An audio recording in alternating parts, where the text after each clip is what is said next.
is 1:30 here at the Global LTV studios. Time for the news of the day, where we'll be taking a closer look at the upcoming presidential elections in Gabon, as well as the efforts made by the transitional government to ensure a free, fair and transparent elections. Ladies and gentlemen, you're welcome. During a speech at the Cité de la Démocratie in Libreville, Brigadier General Brice Clotaire Oligui Nguema, on the occasion of his 50th birthday, announced his candidacy for Gabon's presidential elections this April, after congratulating himself on his achievements at the head of the country since the coup d'etat of August 2023. Gabon's strongman reiterated his willingness to serve his people. Peter Golakuji.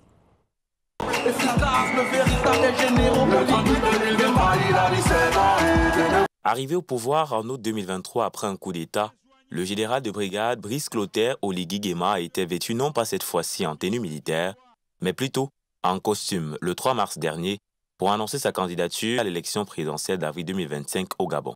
Celui qui avait promis, après avoir renversé le régime Bongo, de remettre le pouvoir aux civils en organisant des élections libres, crédibles et transparentes, a déclaré sous une pluie battante et devant une foule enthousiaste à la Cité de la Démocratie à Libreville qu'après mûre réflexion et en réponse aux nombreux appels du peuple gabonais, il se présentera comme candidat au scrutin présidentiel à venir. Avec et après mûre réflexion et en réponse à vos nombreux appels, j'ai décidé d'être candidat à l'élection présidentielle du 12 avril 2025. À 50 ans, le président du Comité pour la transition et la restauration des institutions donne dans son discours les raisons l'ayant poussé à prendre cette grande décision. Cette décision découle de ma volonté de poursuivre les audacieuses réformes engagées sur toute l'étendue du territoire national depuis 18 mois, de construire avec vous un pays plus résilient, plus moderne, digne d'envie et plus en phase avec les aspirations des Gabonais et des Gabonaises. Brice Clotaire Oligui Nguema s'est donc félicité des œuvres qu'il a accomplies pendant les 18 derniers mois qui ont marqué la période de transition au Gabon. Si en 18 mois de transition, nous avons réalisé tout ceci en 7 ans, que pouvons-nous faire? Que pouvons-nous faire davantage? Je vous pose la question. Pour la suite, l'homme fort du Gabon, qui se considère comme un bâtisseur, appelle ses concitoyens à s'unir autour de lui pour davantage construire leur pays. Je suis un bâtisseur et j'ai besoin de votre courage, de vos forces pour bâtir ce pays. Ce sont donc 18 mois de transition aux résultats visibles qui ont amené le peuple à vouloir la continuité en réclamant la candidature de Brice Clotaire Oligui Nguema pour la présidentielle d'avril prochain. Voilà qui est chose faite. The process for filing candidacy for the upcoming presidential elections in Gabon is in full swing. Among the contenders for the Supreme Magistracy is transitional President Brice Clotaire Oligui Nguema, who made his candidacy official on March the 3rd.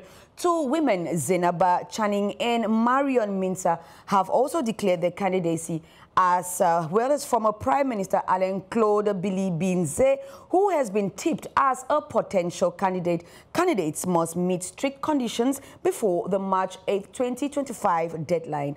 Pauline Otou. À l'approche de la fin de la transition militaire au Gabon, les dépôts des candidatures sont en cours.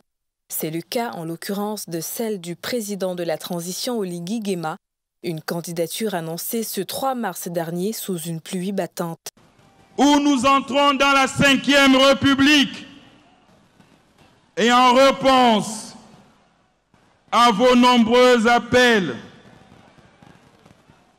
j'ai décidé d'être candidat à l'élection présidentielle du 12 avril 2025. Un fait majeur, 2 femmes se sont déclarées selon une source.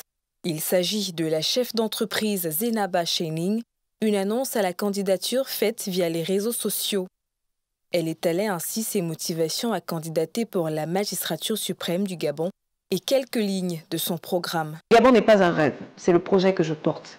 Un Gabon bâti sur le tout est possible, qui reposera sur 3 piliers. L'équité, l'égalité et la responsabilité. D'ici 2028, nous construirons 50 écoles, allant du primaire à l'université, dans des zones oubliées par les précédents régimes, et nous formerons 10 000 jeunes aux emplois nécessaires à notre développement.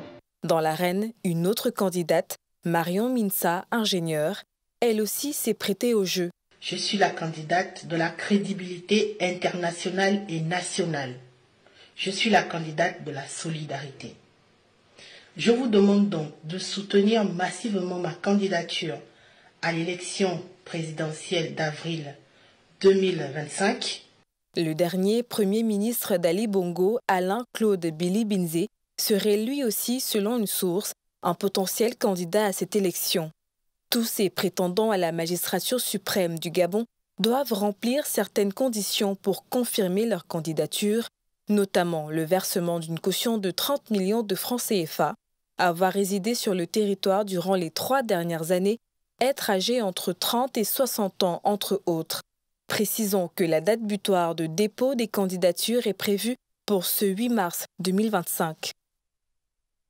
As the Fifth Republic prepares for the elections dated for April 12, 2025, the country is facing a rather difficult phase. This is due to the coup d'etat of August 2023, which saw the military regime of General Brice Clotaire Oligui Nguema take over reins of Gabon after the fall of Ali Bongo. Brindano. Le premier tour des élections présidentielles au Gabon est prévu pour le 12 avril 2025. Pour rappel, le Gabon est depuis 18 mois dans une période de transition après le coup d'État du 30 août 2023 qui a vu le général Brice Clotaire Oligui Nguema prendre les rênes du pays, mettant un terme au régime Bongo qui était aux affaires depuis plus de 50 ans. Au nom du peuple gabonais et garant de la protection des institutions, avons décidé de défendre la paix en mettant fin au régime en place. À cet effet, les élections générales du 26 août 2023 ainsi que les résultats tronqués sont annulés. Les frontières sont fermées jusqu'à nouvel ordre. Elle a été placée à la tête du pays sous le Comité pour la transition et la restauration des institutions. Brice Clotaire Oligui Nguema avait promis de nombreuses réformes au sein du gouvernement. Voilà qui a amené l'adoption d'une nouvelle constitution le 16 novembre 2024, après un référendum où les Gabonais se sont exprimés massivement en faveur de cette nouvelle constitution avec un taux d'approbation de 91,8%. J'ai voté oui parce que la Constitution nous ramène dans les dispositifs réels de la démocratie. 1. Nous sommes revenus au scrutin à 2 tours. 2. Il n'y aura plus de succession dynastique. 3. On a enlevé un Premier ministre qui n'était qu'un primus inter pares, comme on dit, c'est-à-dire quelqu'un d'inutile. Cette nouvelle constitution, qui marque une étape importante dans la transition politique du Gabon, ouvre la voie à une nouvelle ère pour le pays, et cela commence par la tenue du scrutin présidentiel dans quelques semaines. Rappelons que le dépôt des dossiers de candidature pour cette échéance électorale a débuté le 27 février 2025 et va s'achever le 8 mars prochain. Les Gabonais auront dès lors l'occasion de choisir un nouveau leadership et de donner une nouvelle direction au pays, ou alors de continuer avec le général Brice Clotaire Oligui Nguema, qui a jusqu'ici marqué positivement les esprits de ses concitoyens. With just weeks to go before Gabon's first presidential election since the 2023 coup, the mood is tense but yet hopeful. The transitional government has taken several intensive initiatives to ensure calm and transparent elections. The approval of a new electoral code by the transitional parliament on January 20, 2025 is only but one key to the milestone in this journey. Let us find out more in the following report. Gabon is gearing up for its first election since the Bongo dynasty was overthrown in the 2023 coup. The transitional government has taken several initiatives to ensure calm and transparent elections. One key step was the approval of a new electoral code by the Transitional Parliament on January 20, 2025. The new code allows members of the security forces and magistrates to run for office and reserves 2 seats in Parliament for members of the Gabonese diaspora. Why do we deprive ourselves in our country? It only makes sense that the security forces that freed the country should first of all implement the democratic process, which today has been included in the Gabonese constitution, which should be applied with the new electoral code.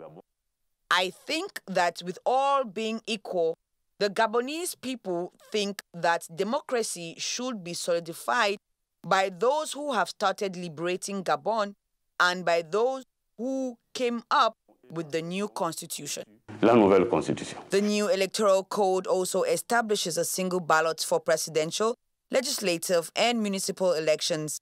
Additionally, the code introduces a proportional representation system for legislative elections with a quota of 30% reserved for women. A referendum on a proposed new constitution was held in November last year. The transitional government has also promised to deliver actual development, national health care, improved education and environmental policy, as well as better infrastructure and a return to civilian rule. Nous entendons remettre le pouvoir aux civils. We intend to return power to civilians by organizing new, free, transparent, and credible elections in a climate of social peace. As the elections approaches on April 12, 2025, the mood in Gabon is tense, given the country's complex political history. However, the transitional government's efforts to ensure free and fair elections may help to ease tensions and promote a sense of calm. The African Union and the Economic Community of Central African States have also been involved in supporting Gabon's transition to democracy.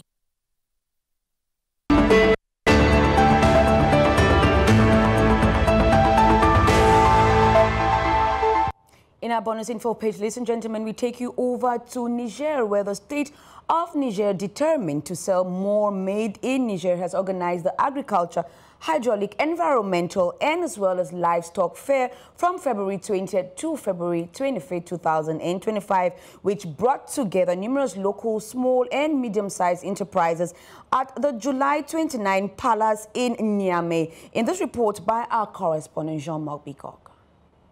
Le Salon de l'agriculture, de l'élevage, de l'hydraulique et de l'environnement a regroupé de nombreuses petites et moyennes entreprises du Niger au Palais du 29 juillet pendant 6 jours. Parti d'Agadez, ville située à plus de 1780 km de Niamey, nous avons rencontré Sidi Mohamed qui fait dans la transformation des déchets et en fabrique des tables et chaises. Pour nous, ça a été une très grande occasion de reprendre contact avec nos anciens partenaires et qui se réjouissent de voir une évolution entre 2018 et 2019 à aujourd'hui.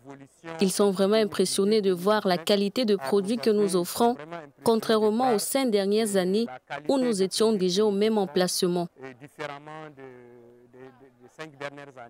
Ce salon de l'agriculture, de l'hydraulique, de l'environnement et de l'élevage a été l'occasion pour de nombreux jeunes entrepreneurs de faire de nouvelles rencontres.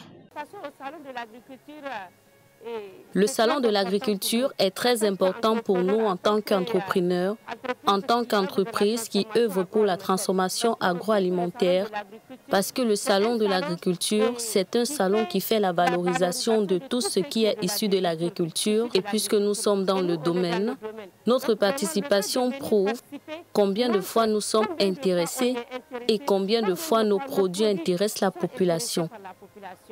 Exposition, vente et animation au meublé pendant 6 jours du 20 au 25 février 2025, le salon de l'agriculture, de l'hydraulique, de l'environnement et de l'élevage autour des acteurs de plusieurs chaînes des valeurs du secteur. Une occasion de faire valoir le Made in Niger. At this point, ladies and gentlemen, we put a final full stop to today's edition of the News of the Day here on Global LTV. Of course, stay tuned to this channel and stay blessed.